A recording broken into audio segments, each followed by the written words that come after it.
So if we were to come up with a list of C.S. Lewis's best loved books, uh, probably at the top of the list would be Mere Christianity, Screwtape Letters, probably Chronicles of Narnia.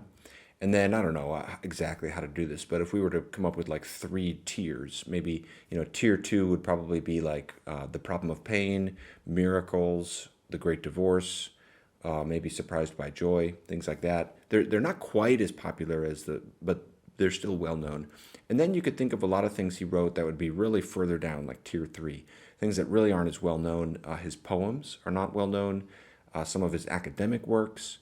And then I've kind of wondered if probably down there at tier three, we would put the book I'm going to talk about in this video, Till We Have Faces, which, interestingly, Lewis considered to be his best book. And J.R.R. Tolkien thought it was his best and most accomplished book. It's his final novel, written towards the end of his life, 1956, first came out. And it didn't do well, though, among both at the time. I think over time, at the level of like professional literary criticism, it's more viewed with more favor now. But fans have always struggled with this book. At the popular level, it's not well known or well loved. A lot of people struggle with it. And at the time, it got some very negative reviews. I think the most funny review that I remember reading about was there was a critic who had previously called C.S. Lewis a male chauvinist and a sexist. And that's a common charge against Lewis. And this critic had said that for various reasons. Then that critic read this book, Till We Have Faces.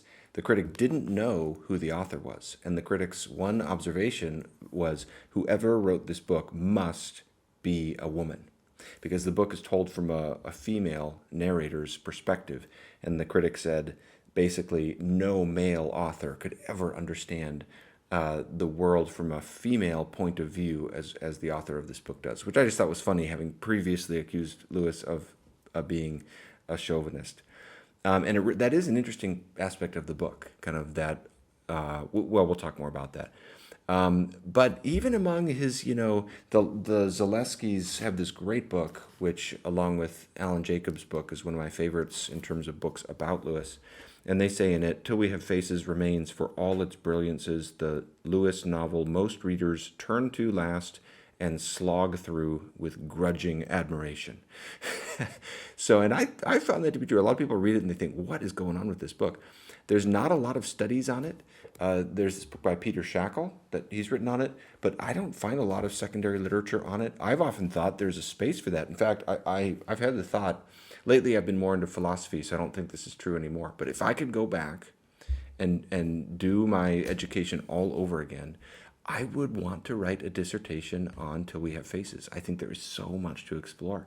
And I think for my life right now, I think the goal, I just want to do an article on this book, and it would be called Taking Off the Veil, Work and Identity in Till We Have Faces. And it would just draw on this theme, which I'll talk about in this video, of the relationship between work or accomplishment and identity, which is a huge theme in the novel. And because this character wears a veil throughout the story, and that's sort of symbolic of her identity.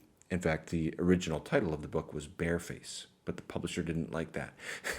So he had to change it to Till We Have Faces. Anyway, what I want to do, so all that is to say, this book is not really well known or well loved, but I absolutely find it fascinating. And as I say, it's one of my favorite books of all time. I would say up there with That Hideous Strength at the very top. So what I want to do is make a video that describes what I love about this book. There will be spoilers in this, and if you have read it and have thoughts about it, I'd love to know what you think in the comments. Now, I will say, if you pick up this book and you're expecting to be hooked, you will be disappointed. It is not a page turner. It is not something that will hook you from page one. Maybe it will, but for most of us, and even for me, I remember getting about 4/5 of the way through it and thinking, what is going on here? But my experience was, at the end of the book, the last fifth or so, everything comes crashing down. And for me, it's like I didn't know how much a story could move you or change your perspective on the world as much as it can until I read this book. It's really powerful. So if people read it, my encouragement would be, have some patience. You got to be all in for the process. So let me explain some of the things I love about this book. One of them is just the atmosphere. There's something about I actually feel like I've gotten more like this with age, where with movies as well. Sometimes I'll rewatch a certain movie just for the atmosphere, the music, the mood of it. And that is a powerful part of this book where I'll just pick it up and read it for that. There's just this. So it takes place, and here come the spoilers. It takes place in this fictional city-state called Glome, somewhere in the ancient world, not within Greece, but somewhere that knows of Greece and has contact with Greece. So think of like, I don't know, Eastern Europe or Central Europe in the year like 100 BC or something like that. It's very pagan. It's filled with idolatry. The religion of this culture is very dark, and tons of idols and bloody sacrifices and priests that, one of the themes is holy places are dark places. And something about that atmosphere is kind of interesting. It's very bleak. Got a very bleak atmosphere. Something about that is a powerful context in which the theme of redemption that Lewis draws out takes place. So a little bit about the book. I think the book's great theme is the exposure of false possessive love. He's showing that there's a kind of love that calls itself love, but is really more greed and neediness and selfishness than love. And so the basic idea is it's a retelling of the myth of Cupid and Psyche. Lewis read a version of this from Apuleius, a Latin sort of philosopher who wrote prose and wrote a version of this early on in his life, and it really affected him. And so he's retelling that story. So the basic plot is there's a woman named Psyche who's very beautiful and falls in love with a god. And then her sister, Orual, who's the queen of Glome, is jealous of that and wants her back. And she thinks she's loving her and trying to protect her. But over the course of the novel, she realizes this love is not love. It's a possessive, greedy, ugly thing. And it takes her a long time to see that. Now, some people don't like the fact that there's polytheism in this book, and people accuse Lewis of myth dabbling. I don't really have a problem with that. I just think that's the context in which the story takes place. It's kind of like in Luke 16, Jesus tells a parable, and it has this man communicating, the rich man and Lazarus, and there's communication between heaven and hell. Well, Jesus is making a point in that parable. He's not trying to give us a real portrait of what the afterlife is like, and if people can communicate back and forth. Similarly, I just think that the polytheism is just part of the context in which the story happens, and it can still be a powerful way to communicate truths that are not limited to that kind of context. So there'll be lots of talk of the gods, and as I go forward here, basic idea of the plot. And if you read through with and I think this idea of the exposure of false love being the theme of the book, I think that's got a lot of basis in things Lewis said in his letters. So I feel pretty confident about that. But one of the times that I read through it again, I read through it with attention to that as the theme.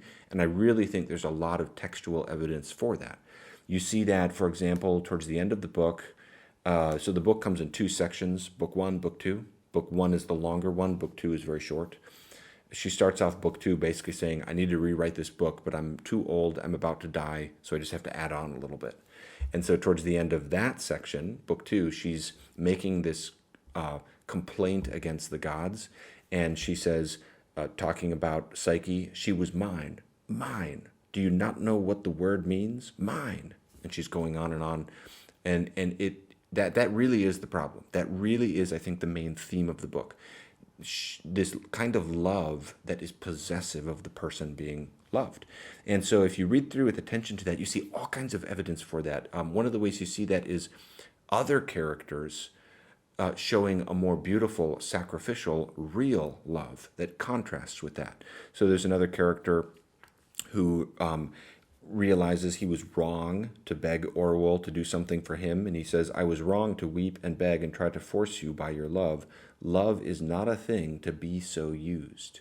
So you pick up on all these little connection points with that theme. There's another character who is responding to the suggestion that she force her husband to stay home. And she says, keep him to myself at all cost, make him so mine that he was no longer his.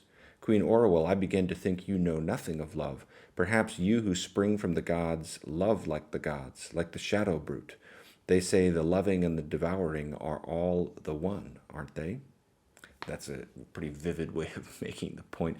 Loving and devouring, ugh. But that's exactly what he's onto. And it's actually very psychologically insightful.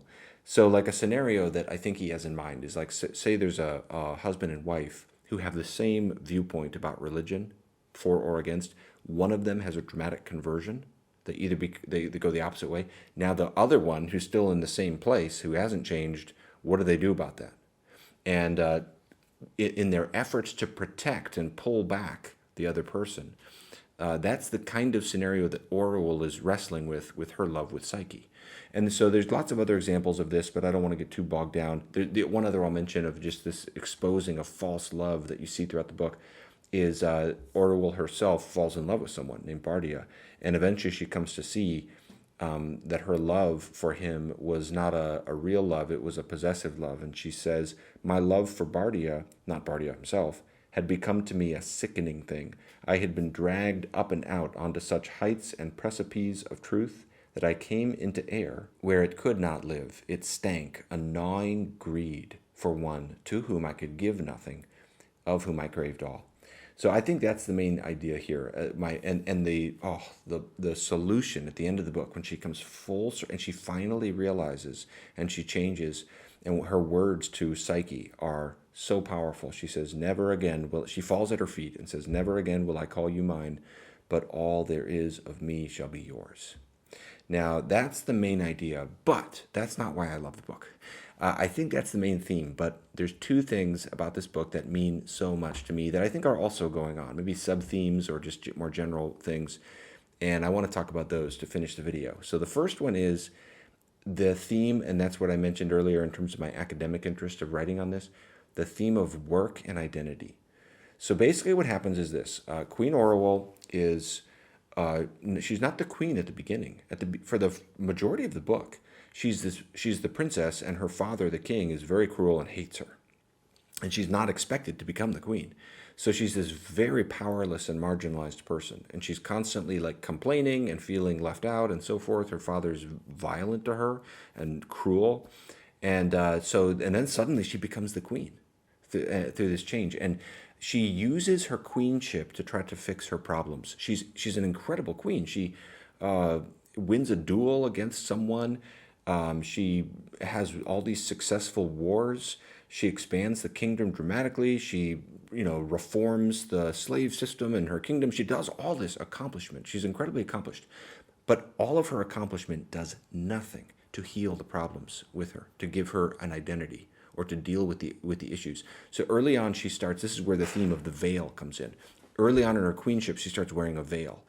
And I think what Lewis is trying to show is, he talks about this distinction between Orwell, the person, the real Orwell, versus Orwell, the queen. So one of the ways you see this is there's an important passage where right after she wins this duel, there's a feast and she gets drunk on the wine from the feast, and then she's journaling and writing or reflecting after she gets drunk.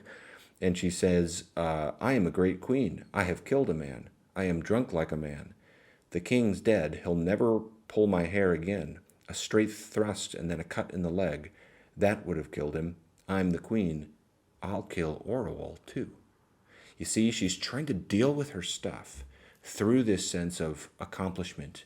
And boy, oh man, I already get emotional thinking how powerful this theme is. And I'll reflect upon that in a second. Here's another time in the book where I think you see this distinction between Orwell, the person, Orwell, the queen. It's a theme of reverse pregnancy. She says, during many years, the Queen of Glome had become more and more part in me, and Orwell had less and less. I locked Orwell up, or laid her asleep as best as I could somewhere deep down inside me. She laid curled there. It was like being with child, but reversed. The thing I carried within me grew smaller and less alive. Pretty powerful image for basically the real part of you is getting smaller, and you're wearing a veil. You're building up this facade through all this accomplishment. And it really is impressive, all that she does.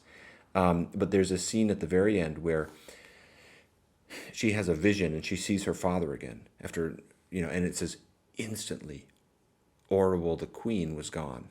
The veil was off and it was just me again, totally vulnerable. And it's just this powerful dramatization of this point and this principle that I feel vividly daily in my life. And that is that accomplishment doesn't solve your problems. Accomplishment doesn't give you an identity. You can conquer the whole world. Doesn't matter how many Twitter followers you have, how many books you write, whatever you do, it does not, for me, I would say it's even gotten to the point where I used to like accomplish something, fulfill a dream, and then it was like I was filled with a sense of meaning because of that, but then like a week later or a day later, I'd feel a little depressed. I remember when I turned in my doctoral dissertation after so much work, I was so happy the rest of that day, but I was like depressed for a month after I turned it in, because it was this, and I've heard Jordan Peterson and other psychologists talk about this. It's that feeling of now what? And I felt that in the last few years is basically every academic dream I've had, God has been kind and it's come true. And it's to the point where it's like, it doesn't even take till the next morning anymore. As soon as something happens, it's almost like, okay, And so what I do with that, and what I think, because the book doesn't leave you there, she does experience redemption, but it's not because she becomes a powerful queen.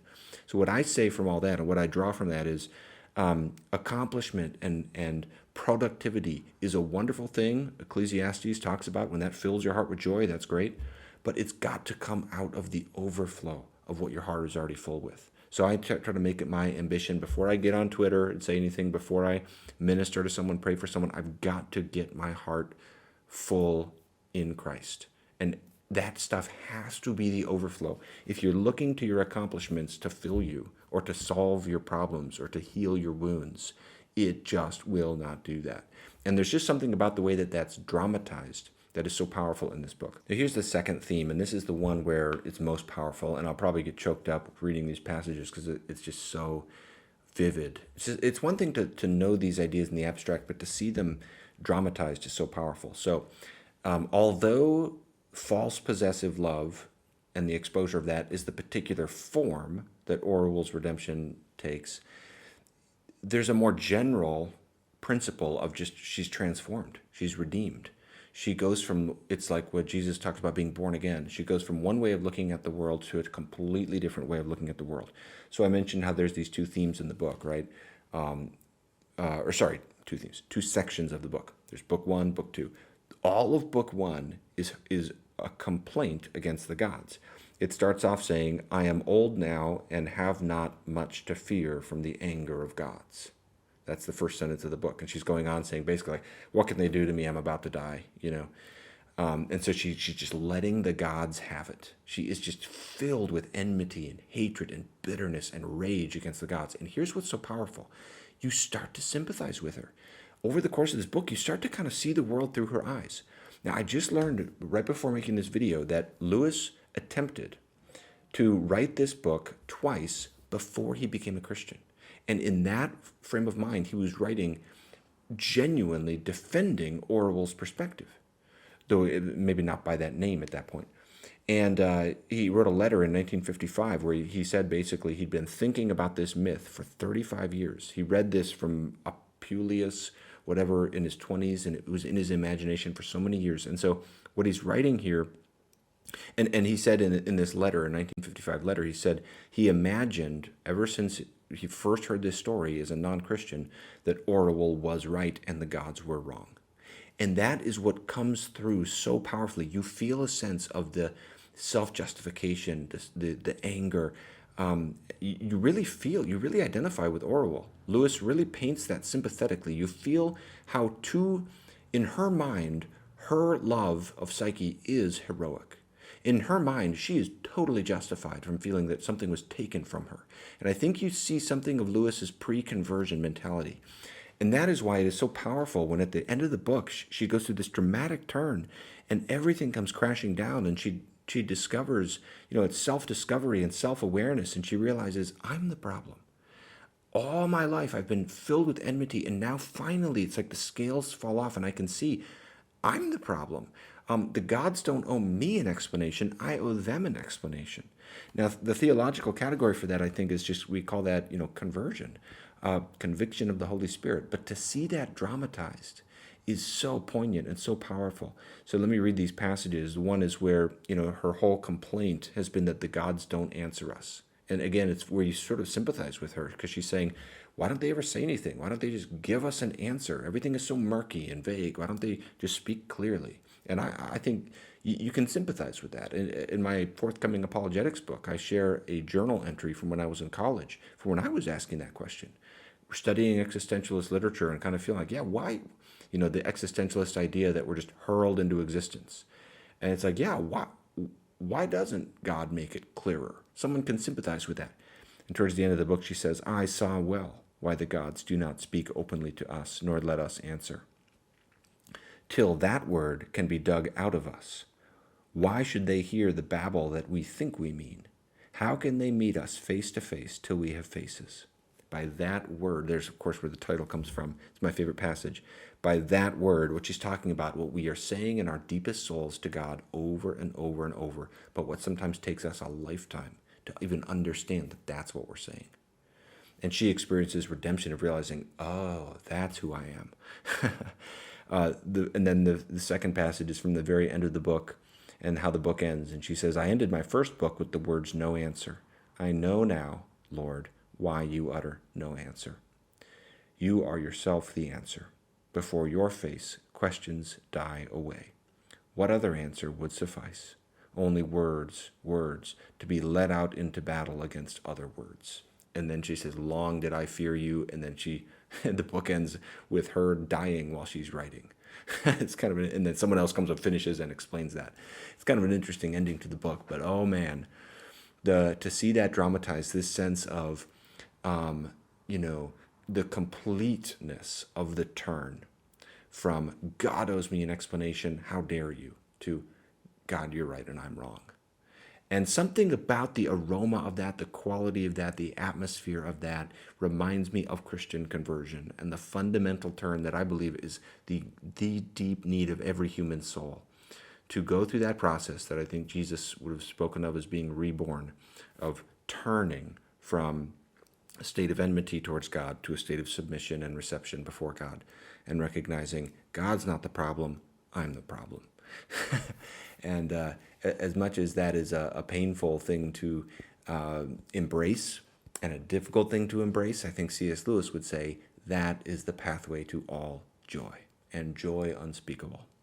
So that's why I love this book. It dramatizes that so powerfully. It gives you a sense of the aroma of conversion, the beauty of conversion, which Lewis himself experienced. And I think it flavored all of his writings. You see it in Eustace Clarence Scrubb in The Voyage of the Dawn Treader. You see it in Mark in the book That Hideous Strength. I'll talk about that. Other characters. You see it in Surprised by Joy, and you see it in this book. So anyway, thanks for watching. I want to say thank you to all my patrons and others who support this channel. It means so much to me that you find value in what I'm doing. I'll continue to have a video coming out, roughly one video a week, especially talking about Protestantism, issues related to ecumenical theology. But I'm also going to be doing some other things in relation to apologetics. I'm thinking about having a whole series on apologetics when my apologetics book comes out in October. Why God Makes Sense in a World That Doesn't. I'm really excited for that book. I hope it will help people. So I might do some videos related to that as we get closer to that release date. Hey, thanks for watching. If you enjoyed this, make sure to like and subscribe, and really appreciate the support. God bless you.